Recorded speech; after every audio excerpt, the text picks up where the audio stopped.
Քերծվածքակայուն, ջրադիմացկուն եւ հարվածակայուն լամինատների նշված տեսականին ձեռք բերեք իդեալ համակարգի խանութ սրահներից 1 քառակուսի մետրը սկսած ընդամենը 2450 դրամից։ Այժմ քաղաքացիական պայմանագիր խմբակցության անունից ձայնը տրվում է խմբակցության ղեկավար Հայկ Կոնջորյանին։ Ազգային ժողովի մեծարգո նախագահ, հարգելի գործընկերներ, քանի որ պարոն Մանուկյանը շատ խոսեց անցյալի մասին եւ մեզ մեղադրեց անցյալը մոռանալու կամ ուրանալու մեջ, ես որոշեցի չմոռանալ անցյալը եւ հիշեցնել պարոն Մանուկյանի եւ Դաշնակցությանը մի քանի դրվագ։ Ես ուզում եմ հիշեցնել, որ երբ որ Դաշնակցությունը այստեղ խրոխտ կերպով հանդես է գալիս որպես նվաճողական կազմակերպություն, 90-ականներին, երբ որ Ղարաբաղում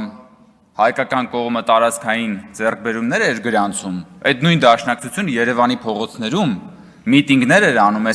այսօրերի նման եւ պահանջում էր այն ժամանակվա իշխանության հրաժարականը եւ այն ժամանակվա իշխանությանն էր ասում դավաճան։ Այսինքն, բայ եթե այդքան դուք տենց հողեր նվաճող եք, բա այդ ժամանակ ինչ էիք խոսում, այդ ինչ ցույցեր էիք անում այդ ժամանակ, կամ որ ասում է դուք հրաժարվում եք անցյալից, դուք հրաժարվում եք մեր ինքնությունից, հա։ Բա այդ երբ որ Թուրքիայի նախագահը գալիս էր Հայաստան-Թուրքիա ֆուտբոլային խաղը նայելու,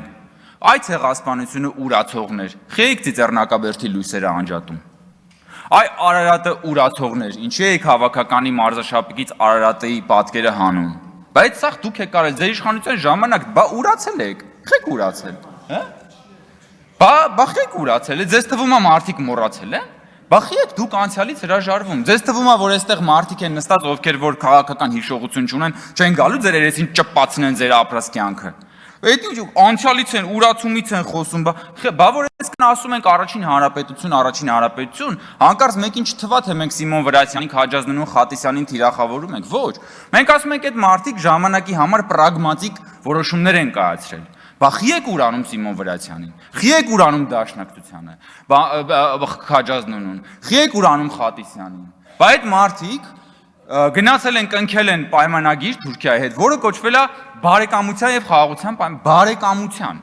Հիմա եթե դուք մեզ մեղադրում եք Թուրքիայի հետ հարաբերություններ նորմանացնելը համարում եք դավաճանություն, ուրեմն դուք Խատիսյանին, Քաջազնունուն, Վրացյանին համարում եք դավաճան։ Դուք ուրանում եք Խատիսյանին, Վրացյանին եւ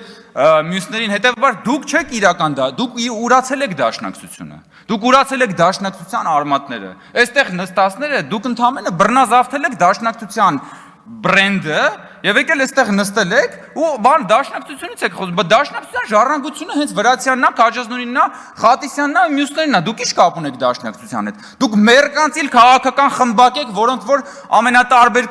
այս րոպեական քաղաքական շահի համար պատրաստ եք եղել ծիծեռնակաբերդի լույսերը անջատել ու այսօր եկել եք ցեղասպանությունից եք խոսում, մեզ էլ մեղադրանքներ եք հնչեցնում։ Արարատից մենք ենք հրաժարվել, ասում եմ խեք շապիկից հեռացրել բանը, երբ որ Աբդուլլա Գյուլը եկել էր Հայաստան։ Հեսա լիքը բաներ եք ասել, կանրադառնամ։ Հա, Գեգամ Մանուկյանը ասում է, ցիտում է իր ելույթից, Ղարաբաղյան շարժումը պայքար էր պետականության ամրապնդման համար։ Սա ասում է Գեգամ Մանուկյանը։ Այս դատողության, այս հայտարարությունից բխում է, որ Ղարաբաղյան շարժման հետևանքով Հայաստանի Հանրապետության պետականությունը պետք էր ամրապնդվի, ճիշտ է։ 1994 թվականի զինադադարից հետո ընդամենը 2 տարի անց Հայաստանում սկսվեց ընտրակեղծարարության մեխանիզմը, առաջին անգամ կեղծվեցին ընտրությունները։ Կարճ ժամանակ անց Հայաստանում տեղի ունեցավ հեղաշրջում հենց իրենց ղեկավարի ուրեմն կողմից եւ ակտիվ մասնակցությամբ։ Այսինքն, երբ որ մենք խոսում ենք պետականության ամրապնդման մասին, չենք կարող խոսել ընտրակեղծարարության մասին, ժողովրդի կամքը գողանալու մասին, ժողովրդին բռնանալու մասին։ Իսկ ձեր ղեկավարի իշխանության տարիներին Հայաստանում սկսվեց մի իսկական արյան բաղնիք քաղաքական սպանությունների։ Ես հիմա ուզում եմ կարդամ, միա դուք ասեք, տենց պետականությունն եք ամրապնդվել են եւ մամուլում ու տարբեր բաներում շրջանակներում ձեր ղեկավարի իշխանությունը բնորոշվել է որպես արյունոտ տասնամյակ։ Եվ ահա թե ովքեր են եղել գոնե մի մասը այդ զոհերի։ Հենրիկ Խաչատրյան, Հայաստանի Հանրապետության գլխավոր դատախազ, սպանվել է Հրազենից իր աշխատասենյակում 1998 թվականի օգոստոսի 6-ին։ Արամ Կարապետյան, Հայաստանի Հանրապետության տրանսպորտի նախկին դատախազ,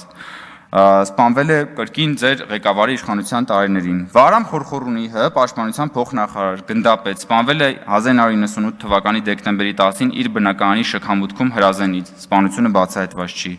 Արծրուն Մարգարյան, Հայաստանի Հանրապետության ներքին գործերի փոխնախարար, սպանվել է 99 թվականի փետրվարի 9-ին պաշտոնական վարկածով 2 կրակոցով։ Ինքնասպանություն է գործել, մի անգամ կրակելով գլխին, մի անգամ սրտի շրջանում։ Վազգեն Սարգսյան, Հայաստանի Հանրապետության վարչապետ, սպանվել է 99 թվականի հոկտեմբերի 27-ին Ազգային ժողովի դահլիճում։ Կարեն Դեմիրճյան, ԱԺ նախագահ, Հայաստանի ժողովրդական կուսակցության նախագահ, սպանվել է 99 հոկտեմբերի 27-ին։ Յուրի Բախշյան, ԱԺ փոխնախագահ, սպանվել է 99 հոկտեմբերի 27-ին։ Ռուբեն Միրոյան, ԱԺ փոխնախագահ, սպանվել է հոկտեմբերի 27-ին։ Լեոնարդ Պետրոսյան, ՀՀ օպերատիվ հարցերի նախարար, սպանվել է հոկտեմբերի 27-ին։ Արմենակ Արմենակյան, ԱԺ պատգամավոր, սպանվել է հոկտեմբերի 27-ին։ Հենրիկ Աբրահամյան, ԱԺ պատգամավոր, սպանվել է հոկտեմբերի 27-ին։ Միքայել Քոթանյան, ԱԺ պատգամավոր, սպանվել է հոկտեմբերի 27-ին։ Պողոս Պողոսյան, Վրաստանի քաղաքացի, սպանվել է 2001 թվականի սեպտեմբերի 25-ին Առագաստ սրճարանում Քոչանի թիկնապահների կողմից ծեծվելու հետևանքով նախագահին պրիվետ ռոբ արտահայտությամբ ողջունելու համար դաշնակցական էր։ Տիգրան Նաղդալյան, լրագրող, Հանրային հեռուստախորհրդի նախագահ, սպանվել է 2002 թվականի դեկտեմբերի 28-ին ծնողների տան շքամուտքի հրազենից, եւ սա մի մասն է։ Սենց եք դուք Ղարաբաղյան շարժման հետևանքով պետականություն ուժեղացրել։ Սենց եք ուժեղացրել։ Բա հաղթել էինք։ Բա հաղթանակից հետո պետքա լիներ ժողովրդավարություն, հաղթանակից հետո պիտի լիներ խաղաղություն, հաղթանակից հետո պետքա լիներ հանրային համերաշխություն, բա դրանից հետո քաղաքական քանի հատ սպանություններ եք իրականացրել։ Գլխատել եք պետությունը, դուք այսօր եկել խոսում եք պետականության ամրապնդումից։ Հաղթանակից հետո, տնտեսա, դուք ազգային հարստությունը մսխել եք հաղթանակից հետո, գույք պարտքի դիմաց են, մնացած ամեն ինչը, որ այսօր ապօրինի գույքի բռնագանձման օրենքով հենց դա մի մասն է նույնիսկ հայցադիմումներով։ Բա հաղթանակից հետո ձեր երեքի նախագահների իշխանությունները Հայաստանից 1 միլիոն մարդ արել, հեռացել անվերադարձ։ Բա Ղարաբաղյան շարժման տրամաբանական հետևանքը դա է եղել։ Դուք դա հենց սրա մասին ենք մենք խոսում։ Բա եթե Ղարաբաղյան շարժման հետևանքը պիտի լիներ պետականության ամրապնդումը, բա ինչ եք դուք արել այդ պետականության հետ։ Հետո եկել եք ստեղ ժողովրդին բան եք անում, վաճառում եք գավառական սենտիմենտալիզմ, բա գիտեք մենք հիշողությունը, սահմանները, նայեք հələ մի հատ ինչ է ասում։ Հերթական անգամ նվաճում է քաղաքական անմեղսունակության Էվերեստը պարոն Մանուկյանը։ Նայեք ինչ է ասում։ Մեղադրելով մեզ եւ որ մենք պաշտպանում ենք Հայաստանի ինքնիշխան սահմանները եւ Հայաստանի ուրեմն նաեւ քարտեզը, որը վարչապետը ցույց է տալիս, ասում է, այսպիսով այս իշխանությունն ասում է, մոռացեք այն ամենը, ինչ դուրս է հայրենիքի քարտեզից։ Այսինքն դուք ինչ եք առաջարկում, որ այն ինչը որ Հայաստանի քարտեզից դուրս է, դրա հետ ինչ եք պատրաստվում անել։ Որն է ձեր առաջարկը։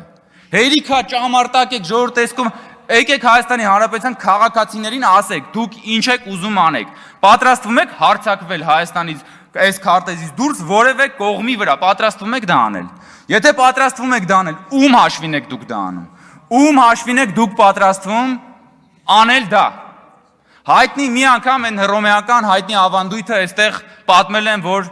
կամուրջի շինարարներին առաջինը, երբ որ կամուրջը առաջին անգամ շահագործվում էր, նրանց եւ նրանց ընտանիքի անդամներին կանգնեցնում էին այդ կամուրջի տակ։ Հիմա դուք երբ որ